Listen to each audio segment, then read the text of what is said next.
Are you guys sad, dude? Welcome back to Wrestle Capsule. I'm your host, B.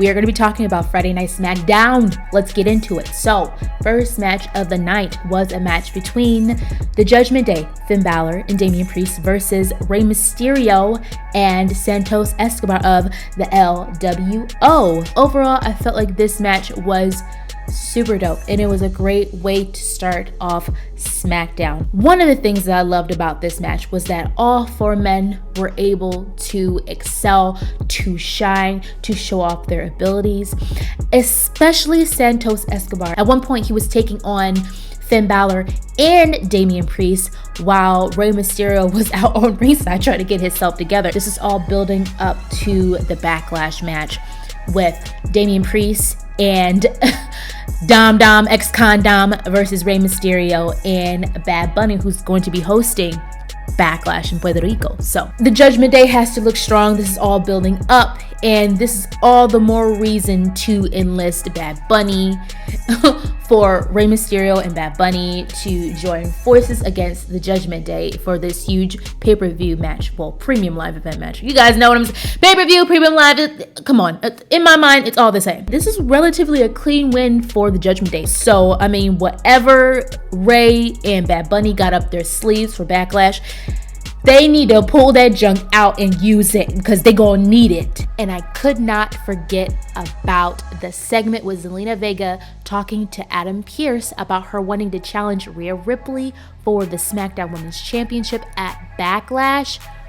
Bruh, how fitting. How freaking fitting. I want to see it. I want to see it. It makes sense. I mean, Zelena Vega, she's the only Puerto Rican female wrestler on the freaking main roster. I mean, it would make sense. And I love this for Zelena Vega. I love this for her, especially with Zelena being in the LWO and Rhea Ripley being in Judgment Day. They're both at variance with one another because of their teams. It just makes sense. I want to see this for Zelena. I want Zelena to have this opportunity to shine. Like, this would be freaking dope, man. Another tag team match. It was the Viking Raiders versus Braun Strowman and Ricochet. These two teams really do work well together. It was dope to see Ricochet and Braun Strowman win and take the W against Viking Raiders. And the only reason why I say this is because they need to get their payback. The Viking Raiders need to get their comeuppance. You know what I'm saying? After Viking Raiders attacking Braun and Ricochet, I hope that they keep this going.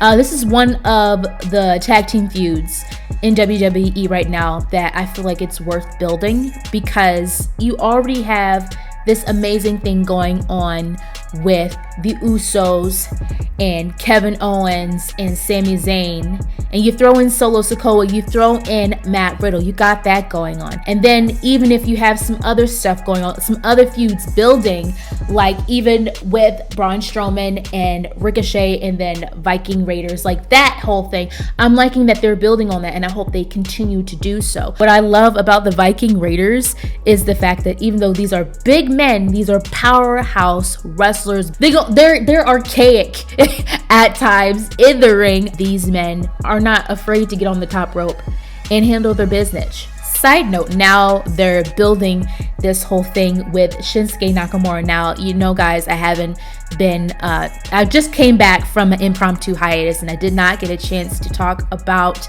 Shinsuke Nakamura's comeback. I'm so happy that this man is back. And now Karrion Kross has got his eye. He's got a bullseye on Shinsuke Nakamura. So I'm thoroughly intrigued with the whole vignette with Scarlett and Karrion Kross. This is the first women's tag team championship match that I enjoyed in quite a while. I can't believe I'm saying this out of my mouth. And Grizak, what is in this? No, I'm kidding. It's just water. So this women's tag team championship match was between our champions, Liv Morgan and Raquel Rodriguez versus Chelsea Green and Sonya Deville. This is another one of the feuds that I would love to see continue. This thing between these four women is growing into something very entertaining. Like, finally for Triple H, like, He allowed these 4 women to be able to tell the story in the ring, and it wasn't cut short. There's so many things I love about this match. One of them being the beginning of it, when Chelsea Green and Sonya Deville came out, and Chelsea had this bedazzled water bottle, and she like got in Liv Morgan's face, and Raquel had to hold Liv back because Liv is crazy. She's still on her stream Liv, like she got the crazy eyes. And this was a couple of days after freaking Chelsea Green threw water on Liv Morgan the first time. Chelsea Green and Sonya Deville were trying to find every opportunity to cheat, whether it's, you know, legs on the ropes or what. Referee turn away, we're gonna do something. Like they were fighting for their life. They were fighting for those belts. I loved it. And then in the end, for the so-called faces of this whole match to cheat to win, was not expecting it. Jaw drop, everything. For Liv Morgan to be able to throw water into Chelsea Green's face, and then when Liv Morgan is pitting Chelsea, Raquel is like making sure like she got her feet on Liv's body just to make sure that the pin sticks while the referee was not paying attention. Our women's tag team champions to pick up the W by cheating was giving Sonya and Chelsea a dose of their own medicine. I want them to keep going with it, with these 4 women. Keep building on it, especially since the crowd was into this match. We need some more dynamic,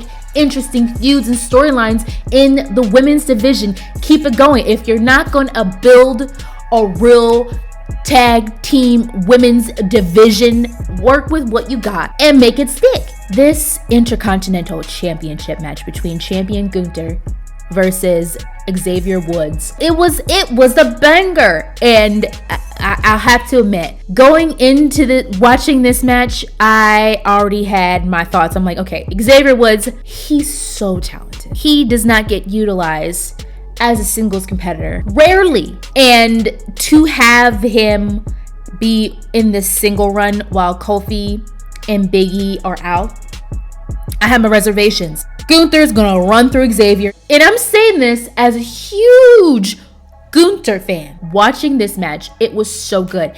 Xavier was fighting hard, and I give him all the kudos in the world going up against the ring general the way that he did. And even though I knew Gunther was going to retain the Intercontinental Championship, the match was still great. The no disqualification match between Solo Sikoa and Matt Riddle was insane. But before I get into talking about that match, let me not brush over the Usos' banger of a pre-match promo that we received. Them hyping up this rematch for the Undisputed Tag Team Championships.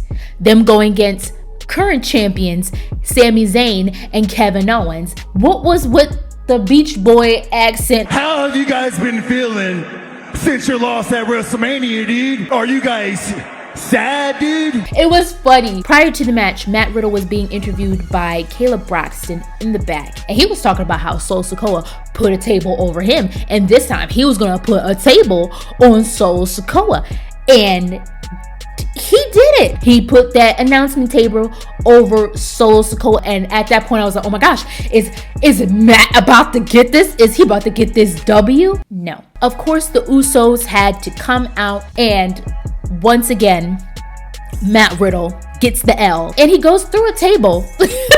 And the Bloodline stood proud in the ring. I could tell that Matt Riddle was digging deep in this match. Like, Solo has been freaking up Riddle when he left last year, and then he came back this year, and he's still getting freaked up by Solo. I'm looking forward to this 3-on-3 match at Backlash. So guys, let me know what you thought about Friday Night Smackdown. Don't forget to like, comment, and subscribe for more episodes. Thank you guys so much for watching. Signing off. Bye.